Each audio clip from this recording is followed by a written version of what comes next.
Hey, what's up guys? How you doing? I hope all is amazing. I'm here doing a little review of some 2.5 zoom hands, this time PLO. You guys gave me really good feedback on the last episode. A lot of people seem to like it. And then I didn't make any more, so here I am making another one. I hope you enjoy it.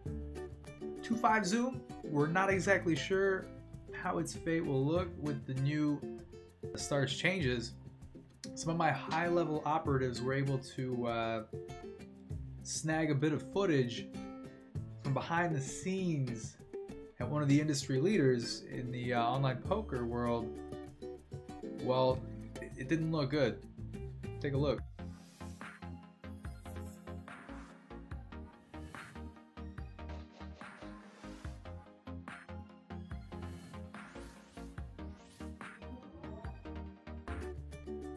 Yeah, so besides giving you guys a blade blessing and wishing you all the best, there are still sites out there.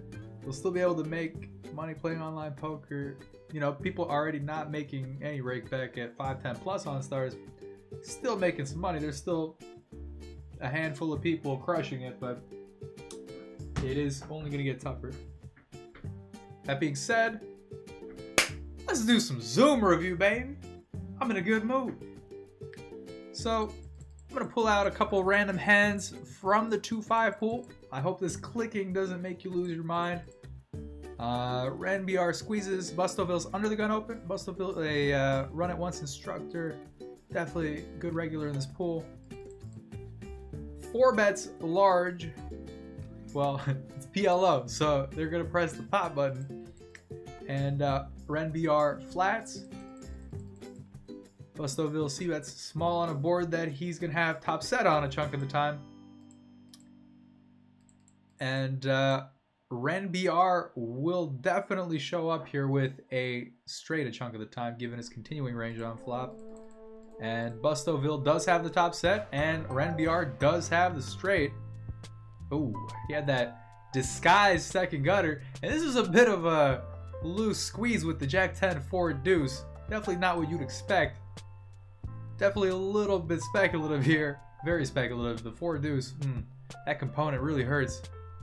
Really hurts. Not surprised to see aces from Bustoville. And no karma. Just big winner. RenBR. Yep, that happened. Next hand. It's a little bit rougher to assess full pre-flop ranges in PLO compared to, you know, No Limit. We can kind of run down every component, but there's some overlap and there's just overall types of hands that you're going to see that are capable of 3-betting, flatting 4-bets and whatnot. You can filter certain things in and out, but I'll do my best to not spend half an hour talking about pre-flop of a single hand because it'd be possible to. So, right away, we get a button flat versus MP on a 10-9-5. Oliveira does c-bet large, gets popped and flats. You'd imagine that most of the very nutted hands would have re-raised, got it in here, but you don't necessarily need to jam. Even some of your nut flush draw without too much backup, and you know, your weaker 1 pairs are struggling on this board already. The continuing range here for the price you're being laid is still going to be relatively wide. I mean, quite a bit of the MP opening range will connect, and we'll have things like King, Queen, Jack, and various club draws over pairs with clubs. Even a hand like 10-9 without much else going on isn't really a get it in. So, yeah. Turn Queen. Do less is implying a straight flush or a nut flush at this point, or the rare hand that flatted. Honestly, the problem here as far as bluffing combos goes is you don't actually have a whole lot of like ace of clubs without the second card of the suit flatting to begin with and then raising flop. So realistically, Dulas just has it here a lot. And Oliveira is from Brazil, so he probably plays soccer. They do punt the ball really hard occasionally. The board pairs though, and we get Co Oliveira saying that, hey man, I got straight flush or both. What's happening? We're talking like, I mean, Queen, Queen, Jack, definitely possible. Jack 8 and King Jack of clubs, definitely possible. Duelist showing up here with a boat would be surprising. So I wouldn't be surprised here if Duelist has a straight flush and Co Oliveira has a boat of queens. And that'd be so sick. And I have not seen the result of this hand. I really haven't. But man, I mean, obviously that I may be completely wrong here. It might still be something different. But I mean, would Duelist have bet called? The thing is, blocking like Queen 10, you're also blocking bluffs potentially. A lot of people wouldn't have the raw boat blocker bluffs here. So it's actually King Deuce. King Deuce. What was he? I mean, did he really turn the second nut flush into a bluff here? Because I don't think it was a value raise. Wow. Wow. And Duelist makes the bluff catch happen with the nut flush. This is a surprising outcome. This is a surprising outcome. And that's why this game is great. You're gonna get some surprising outcomes. It's very rare in No Limit that you get some shock value. It happens, and we appreciate it when it does, but PLO is a theater. It's an art. It's a Picasso painting.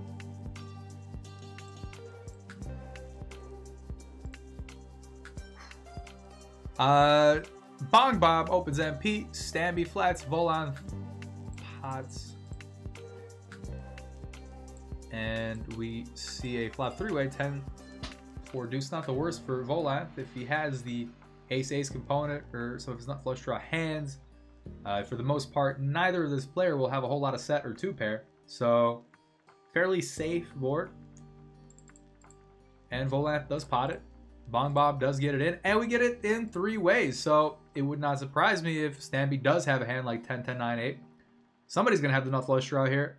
There's not a whole lot of two pairs. I mean, somebody could have a double pair that hits one of the lower ones, or maybe, you know, a lower pair with suited ace with some connectivity. But combo-wise, not that many of them. That being said, three of them getting it all in. Somebody's got, I mean, I assume Volath a decent bit of the time is going to have the overpair with the flush draw. One of them ended up having a set, maybe a wraps happening here with a hand like 3, 4, 5, 6. Double suited, I guess. I mean, combo-wise, once again, it's just so few, but once we get to this point, you're just going to end up seeing those parts of range a decent bit of the time. Probably two flush draws. Somebody has the nut flush draw, somebody has the second nut flush draw. But it ends up being 3, 5, 6 with the suited ace, so we do have that wrap, and we do end up having two flush draws, and we do end up having the nut flush draw versus the second nut flush draw, and pretty great spot to have the overpair, the open ender plus, you know, wrap component with the ace, and the flush draw to the nuts. And even then, even with how crushing this flop is for you, you only have 62.6% three-way. Even though you're overlapping out stat hard, they're chopping up. I mean, yeah, everybody's still got a lottery ticket. Oh, oh, 66.7%. Big swing on the turn, ladies and gentlemen. and nah, that was. We're just kidding, man. Yo, just kidding, man. Hand it over. Hand it over. Hand it over, man. That's not for you. That's not for you. Hand it over, man. Pop another hand open. Get a raise from the short stack. C. Oliveira calls, cut off, team leader, flats, Gran Grubo, high stakes, Polish player. I assume he's actually from the UK, it says, but almost certain Polak.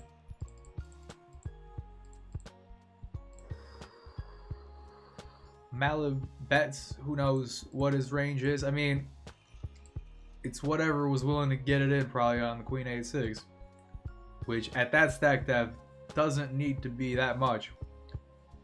And C. Oliveira jams over that. Gran Gruba does get it in. And what do we see, my friends? Ace, Jack 6-8, nut flush draw with 2 pair. Only end up having 27% versus top set and a hand. Well, it has a flush draw and top pair and the backdoor flush draw. 5.6%. It's still got a chance. It'll still crit you about 1 in 20 times. It'll still crit occasionally. Don't disrespect it. It's not dead yet. 0% now. Now it's dead. Let's get it out of here. Security! Get him out. But, yeah, sets holding up. And it is the winner. And slides the pot over. Not much to be said there. I mean, Gran Gruba's get it in is... I don't think, with what we know from the previous hand with C. Oliveira, not that I know what order these hands happen or if that guy saw it, I'm sure he has some reads on him. I mean, regardless of reads, you have 2 pair in the nut flush draw here on a Queen 6-8 with so many wraps and other draws possible. I don't see Gran Gruba being able to fold here at that point, so pretty standard all around, I suppose. And one more hand here. Cosmos Limps with a non-full stack. We can probably speculate this is a recreational player. And M just a flats. You get a limp call. 3-9-6. Caesar's spot does bet, gets flatted. Turn ace. I mean, Caesar's spot's certainly going to have the most top set combos. Can certainly still have hands like top 2 and some very good draws. Gets raised actually on the ace, which is very interesting. I mean, M just is running the risk of getting his face ripped off by ace-ace, but he also himself can have some weaker ace-ace combos flatting pre-still, for sure. A good bit of them actually. Most of his aces might be flatting here pre-flop, so definitely still in his range.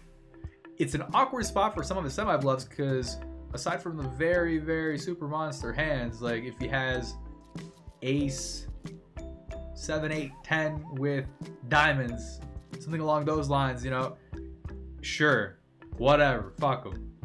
But a lot of the, you know, a notch weaker hands don't have certain component like the ace block or the nut flush draw. Like most of the draws here are not really wanting to do this because it's going to end up being $1,200 going in on the turn a chunk of the time versus the range willing to bet not really favorably. So yeah, running the risk of draw domination with the ones that aren't nutted. So, and mostly your nut flush draws still just prefer flatting. Anyway, the raise gets flatted and check calls river and does have ace 6, 8, 5. So 2 pair nut flush draw with additional component. And Caesar ends up getting there on the river with the 4, 5, 7, 8 super wrap. No diamonds obviously hurt him, but that is a very high equity hand still. And MJ Sock can't be too happy about that. That was the PLO review for right now. I'm certainly going to be doing more no limit ones. I hope this entertained you slightly. And yeah, drop some feedback, what you'd like to see, what you prefer. We're definitely going to be doing different things on this YouTube channel, so I just need to do more. Turns out if you want to make YouTube videos, you actually have to make YouTube videos. That's the secret, guys. That's the secret. So, may the blade be with you. May it guide you to where you need to go. And see you with the next one. Maybe tomorrow. Bye-bye.